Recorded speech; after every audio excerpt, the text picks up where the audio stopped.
Welcome sa DRS 2.0. Fresh at nagbabagang happenings ba ang hanap mo? Mga padabarkads man yan o mga trending topics? Pwes, sagutin natin yan. Kaya naman isubscribe nyo na ang ating channel para sa mga nagbabagang balita everyday. So ayun, welcome back again sa ating YouTube channel mga kadabarkads, and for today's video, ang pag-uusapan natin ay ang mga pangyayari sa loob at sa labas ng Itbulaga.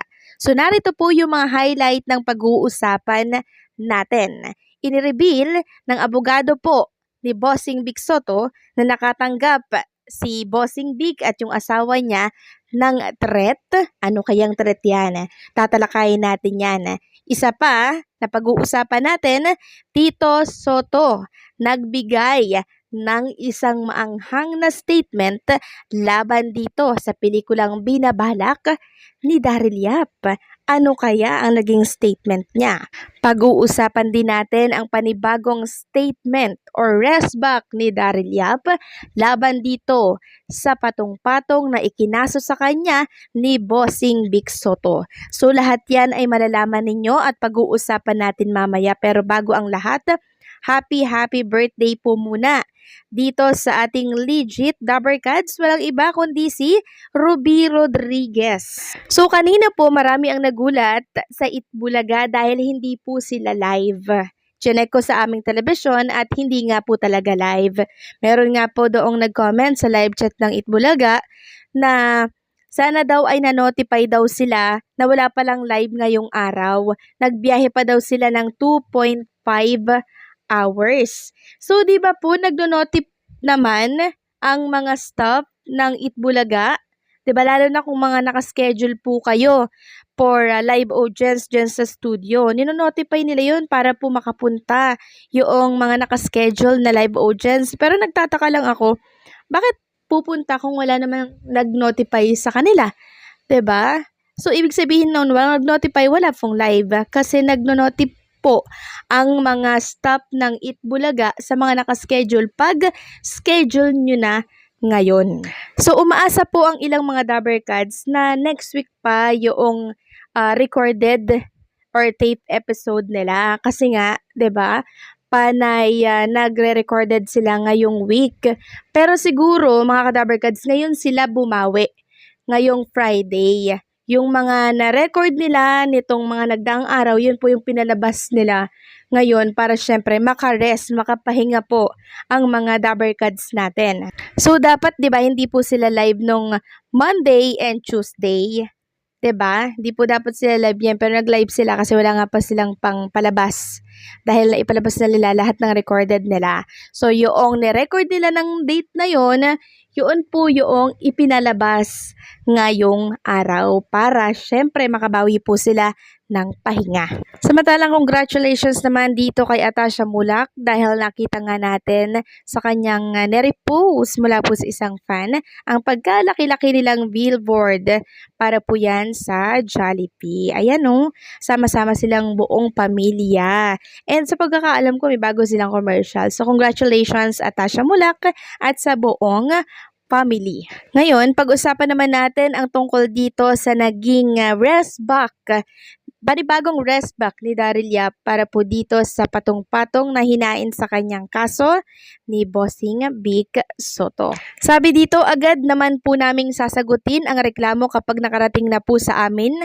Ang sa akin lamang lahat po ng material na aking inilabas o ilalabas ay nakadokumento. Hindi ko po gawa-gawa para makapanira. Wala pong personalan, naglalahad lamang po ako ng nangyari sa nakaraan na makikita sa mga nailathala noong 1980s. Naisa publiko naman po yun. Maluwag po sa aking kalooban na tanggapin ang isinampang kaso ni Vic Soto. Malaya naman po ang kahit na sino magsampa ng kaso. Gaya po ng naisampang rape case noon ni si Paloma laban sa kanya na siya pong natatanging laman ng teaser. Nasa caption din po ng post na inurong ang kaso. Hindi po tayo nagkulang. Wala po akong sinabing Vic Soto ang pinapatungkulan ng title ng pelikula. Sila lang po ang nagsabi niyan. Mahalagang mapanood muna nila ang buong pelikula. Salamat. So yan po yung naging formal na res back statement nitong si Direk Daryl Yap para po dito sa patong-patong na kaso na binigay sa kanya or hinain sa kanya ni Bossing Vic Soto. Malino naman po sa teaser, 'di ba, na si Bossing Vic Soto ang tinukoy doon. Samantalang pag-usapan naman natin ang tungkol dito sa naging statement ni Tito Soto patungkol po dito sa binabalak na pelikula ni Daryl Yap. Sa kanyang Twitter account ni Tito Soto, siya po ay nagpahayag ng kanyang saloobin. Sabi po ni Tito Soto, when you rely on an old showbiz gimmick to make money and get your facts all wrong, you will falter for sure. So talagang iiyak daw or hahagulhol itong si Direk Daryl Yap dahil dito sa showbiz gimmick or old showbiz gimmick para po mapag-usapan at kumita ng malaking pera. So maging si Tito Soto po ay hindi na rin nakapagtimpi, no? Talagang nagbigay na rin po siya ng statement dahil dito sa ginawa niya pong iskandalo na talaga naman pong gumimbal sa buong bansa.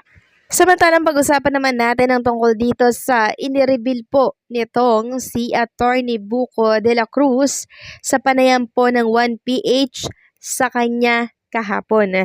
So doon po natin nalaman na ito palang asawa po ni Bossing Vic Soto ay nakakatanggap po ng threat, no, na rape daw po, mga Kadaver Gods. So nakakalungkot dahil diyan sa teaser na yan na siyang binanggit nga po yung pangalan ni Bossing Vic Soto. So grabe, ang dami daw po nilang natatanggap na threat, kaya pala sila po ay nagsampa na talaga ng kaso kasi pambubuli, ang daming natatanggap nilang pambubuli sa social media, maging yung anak po nila, si Tali, yung mga minor de edad po nilang anak, mga Kadaver Gods, nadadamay na din po sa usapin na hindi naman sila dapat madamay. Kaya talaga namang tama lang po yung ginawa nitong si Bossing Vic Soto. Kasi kung mananahimik lang sila, patuloy at patuloy silang wawalang hiyain po ng mga taong, alam niyo yun, hindi po makatawa at hindi po ginagalang yung karapatan ng isang tao, 'di ba? So nakakalungkot lang na meron na po palang mga threat na natatanggap itong si Pauline, si Bossing Vic Soto. Grabe, 'di ba? So wag naman po tayong ganyan dahil si Bossing Vic Soto ay biktima lamang din po ng mga gimmick na yan dito po sa showbiz at until now ginagamit pa rin. So kung gusto pong kumita meron naman pong ibang mga pelikula na pwede po nilang pagkakitaan. Bakit yung eto pa, yung tungkol kay Pepsi Paloma pa na matagal na pong na-dismiss yan sa korte. Hindi po ba, mga Kadaver Gods? So, sana yung mga nagbibigay ng death threat po sa Soto family, tigilan na po natin yan dahil hindi po yan maganda. So hanggang dito na lamang po ang update natin. Maraming salamat po sa patuloy na pagsuporta. Don't forget to like, share, comment, and subscribe.